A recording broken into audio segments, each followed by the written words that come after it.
It was the final day of hearings for the Parliamentary Committee on the Voice. Hardly any time, of course, for people to make a submission on the PM's planned changes to our constitution. Barely any time for people to give their testimony. But that's, of course, by design. The best chance this Voice has of getting up is that if people don't know what it really entails and how radically it will change Australia forever. No surprises here too that the Labor majority on the committee didn't want Tony Abbott to appear. After all, this is a former PM who helped win the fight against the Republic referendum back in 1999 and for much of his life has been a champion of Aboriginal advancement. This morning he was blocked from appearing, but once he went public, there was a last-minute back down, and at 1 p.m. today, he turned up in Canberra and had his say. Abbott, as you would know, is not against constitutional recognition for Indigenous Australians, but is steadfast in his opposition to the proposal that's currently on the table. Today, Tony Abbott reiterated that the Voice is wrong in principle and potentially quite dangerous in practice. I'm pleased to say the former Prime Minister, Tony Abbott, joins me now here in Melbourne.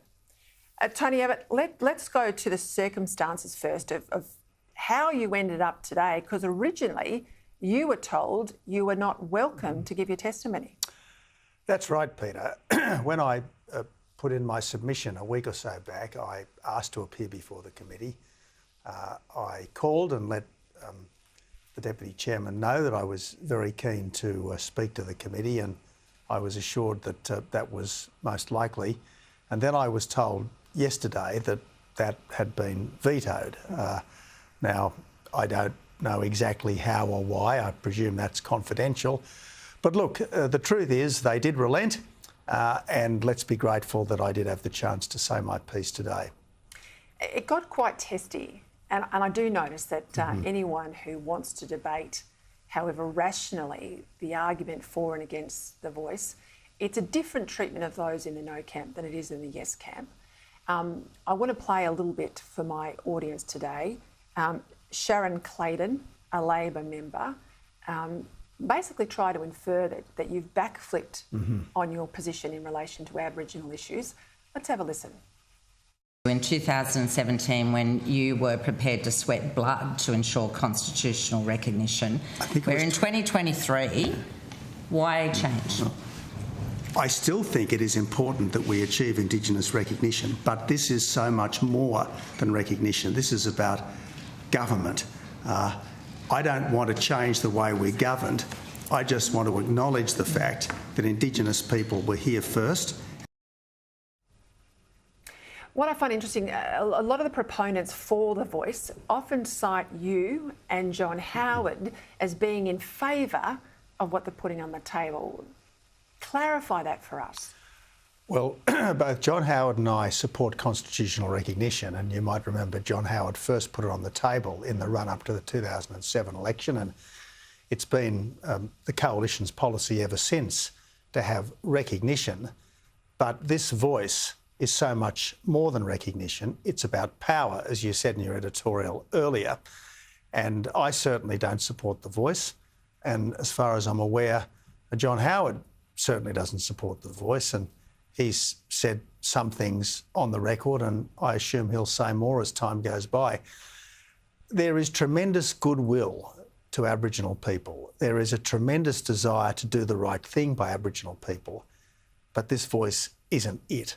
And that's what I think people need to understand. It's much more than recognition. It's effectively a blank cheque on the Constitution. What the government is asking us to do is to vote yes now, and then they'll tell us what yes means afterwards. And I just think that's wrong.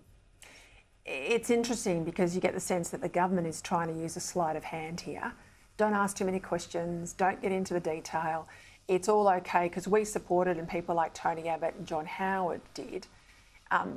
But the more people understand that they're not getting the detail this side of the vote, that there's things being kept back from them, and that the Voice is just the start of a really aggressive agenda, that changes their mind, doesn't it? Exactly right. The government has made it crystal clear that there will be no detail prior to the referendum, And if you go back and look at the Uluru Statement from the Heart, which the Prime Minister says the government is committed to in full, it's not just the voice, it's so-called truth-telling, which is rewriting our history as a very much a black armband story, and it's treaties. Now, there are some 500 so-called First Nations, and presumably each one of them is going to have a treaty with the Commonwealth or is going to aspire to a treaty with the Commonwealth. And inevitably, those treaties will involve some form of reparations, some form of financial settlement with the Indigenous peoples. Now, does that mean that you'll have to pay extra land tax? Does that mean that there'll be some kind of user charge? No one knows.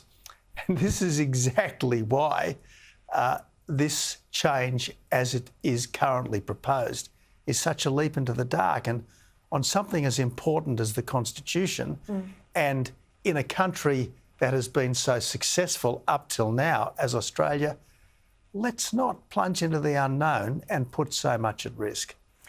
Help people understand, you were involved heavily, obviously, in the Republic referendum debate all those years ago. Help people understand how this process, loosely described process from the government, is very unorthodox. It's not the way we've done constitutional reform in the past, which you know, sets all the bells running for me, that this is by stealth, you know, a move to co-governance. Help us understand why it's so different than what we've done in the past. Well, I guess the thing is that Noel Pearson is right to this extent. We have been talking about constitutional recognition for about 15 years. But the voice proposal really only came forward in 2017. And we've had further work... And that's when Malcolm Turnbull described it at the time, didn't he? As the third chamber of the Parliament. Yep. And he's since revised his view, but I think he was substantially correct back then.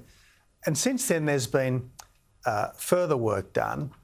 The Prime Minister often quotes the Calma-Langton report. Now, the Calma-Langton report specifically says that this voice shouldn't be justiciable. Now, if the Calma-Langton report is the blueprint, why not insert in the actual constitutional amendment a provision that the Voice's activities won't be justiciable? We've had a whole lot of people like Megan Davis and others saying that they want it to be in the courts. They want it to be high profile, powerful, a seat at the table, sovereignty by stealth. You're exactly right. And this is where essentially the Prime Minister has one message to the general public, it's no big deal, and a different message to the Indigenous activists, yes, it's everything that you want. And that's why no detail will be provided, because if the detail is provided, the public will say, sure, we've got a ton of goodwill towards Aboriginal people, but we do not want an Aboriginal veto on everything that the government of the day decides. The Prime Minister likes to say, look, don't be scared about it, it will just deal with questions relating to Aboriginal people. But everything relates to Aboriginal people. And so then whatever the Voice might decide on Aboriginal people, no brave government's going to say no to the Voice. They'll cop whatever the Voice puts on the table. And then, in effect, you've got 4% of the population via the Voice making changes to overall government policy that the rest of Australia will have to live under without any additional say for the rest of us. Now, am I wrong there? Am I missing something? Well, if you read some of the former judges that submitted to the inquiry, like Justice Ian Callanan, like Justice Terence Cole, and if you read the very important submission from the two professors, I mentioned earlier. Yes, Professor Aroney in particular, that's exactly what is going to happen here. Before any major decision is finalised by government, the Voice will have to be informed. It will have to be given reasonable time. It will have to be given reasonable information. It will have to be given reasonable resources. And then it will have to be given a reasonable hearing. And if the government, for whatever reason, decides that it doesn't actually support what the Voice is arguing for, quite likely there'll have to be a period for the Voice to appeal against the government's decision. Can you imagine the case that you were there as PM, you perhaps wanted to put grog bans in, the Voice didn't agree with grog bans, wanted to call them racist, even though, let's say, people in Alice Springs wanted grog bans. A brave government going against the Voice will be crucified by the media. Of course. I mean, just imagine that the Howard government had needed to consult a Voice before it instituted the emergency intervention in the Northern Territory back in 2007. It would never have happened. It would never have happened. Now, government is already too complicated. The Abbott government was only able to stop the boats because we didn't have to get legislation through the Senate. We didn't have to consult with the states. It could be done entirely through the actions of the executive. Now, imagine if, on top of everything else, you'd had to consult the Voice to do something like that. It would have been impossible. Now, I want Australia to flourish. I think that we are, notwithstanding some problems and difficulties, the world's best country right now. I want us to stay that way. But making government more difficult than it already is, dividing our country more than it already is, creating for the first time under the Constitution a kind of different status of citizenry, I just think it's a huge step in the wrong direction, and I hope we don't make it. Just quickly, I mean, we're sort of hearing that the vote will be in October. It's now May. Are you going to get more involved? I'm no longer a member of Parliament, and I'm not a 24/7 campaigner. But this is a forever change. This is not just an act of Parliament. It's not just a government policy that I may or may not agree with. This is forever. And that's why, if there is going to be change, we've got to get it right. And it sure ain't right now.